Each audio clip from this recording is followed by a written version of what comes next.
Hi guys, in this part I'm going to explain to you how to do a little trick to create a bass line from your kick drum.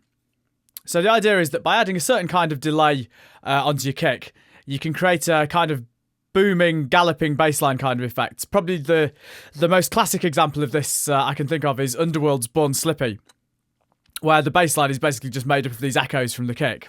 So we've got a little groove going here.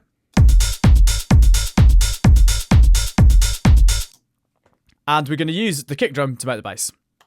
So first of all, I'm going to solo the kick and drop on Ableton's echo effect. In terms of time, you want the delay time to be 3/16, so, or dotted eights, as is the terminology on echo. So what we've got here is correct. And you can hear the basic sound already starting to come through at this early stage. So let's fine-tune these settings a little bit, the filters and things.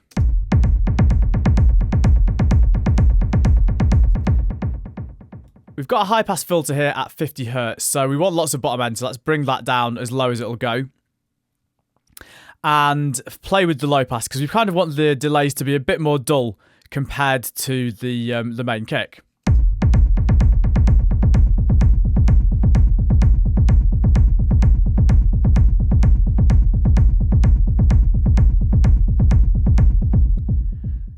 That sounds pretty nice already. I'm going to have a little play with the reverb on here as well. Some delays have a reverb or diffusion kind of effect built in. Echo is one of those. And adding a little bit of that can add a real boominess and kind of warehouse feel to the sound.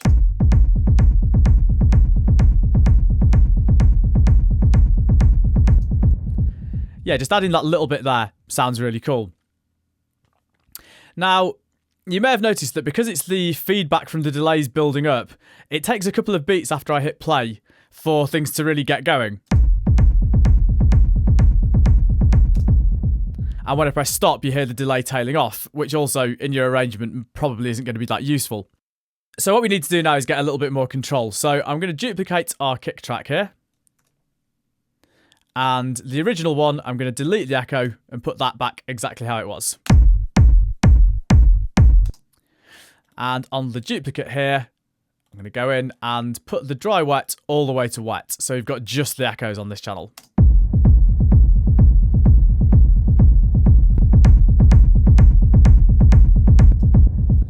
So that's already a lot better because we can control the two channels separately, but it still hasn't solved our problem of it taking 2 or 3 beats for our bass line to get up to speed every time, and also it hasn't solved the problem of the delay tails. So we're going to do that by just committing it down to audio and then treating it as a new part.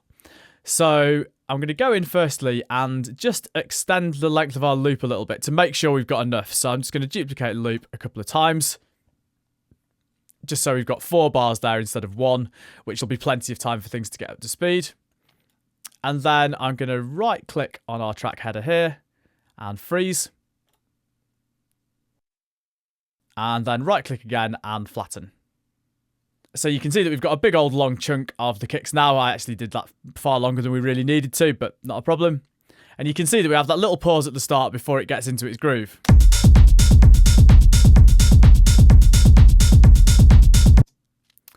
So what we want to do now is just loop a section of it where it's already up to speed. So let's take this bar here because we're well into the groove of things by then.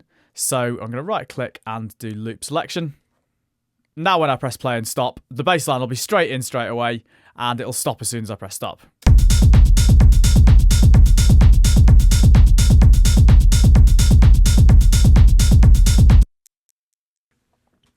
So we're getting somewhere close to where we need to be there.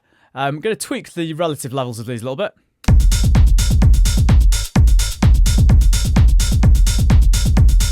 Doesn't need to be too loud, so yeah, mix it there. It wants to sit behind the kick, really. The kick wants to be the dominant channel. And then after that, you can either leave it like that if you want to keep things pretty simple, or you could go ahead and add a bit of saturation or a few other things to it if you wanted to. I'll demonstrate using a little bit of saturation here just to show you what it would sound like. I'm going to use pedal. And just add a little bit of distortion to that.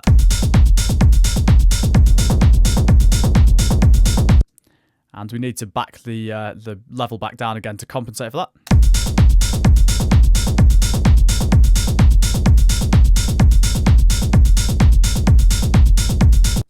And then perhaps we need to filter that again to rein in those extra harmonics that we've added.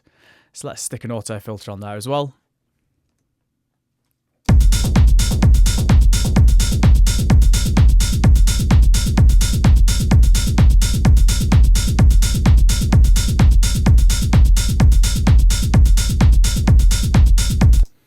That's pretty nice. Quite like a little bit of distortion from pedal.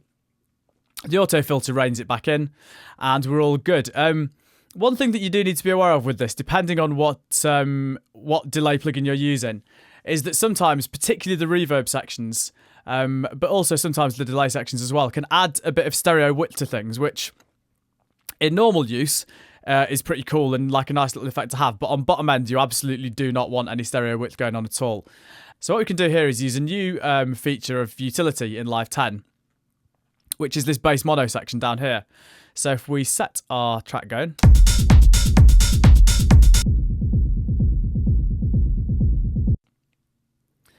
and press bass mono, and basically all this does is it removes any stereo width from the content below whatever frequency you've got selected here, which you can test using the little headphones button. So that's our bass there.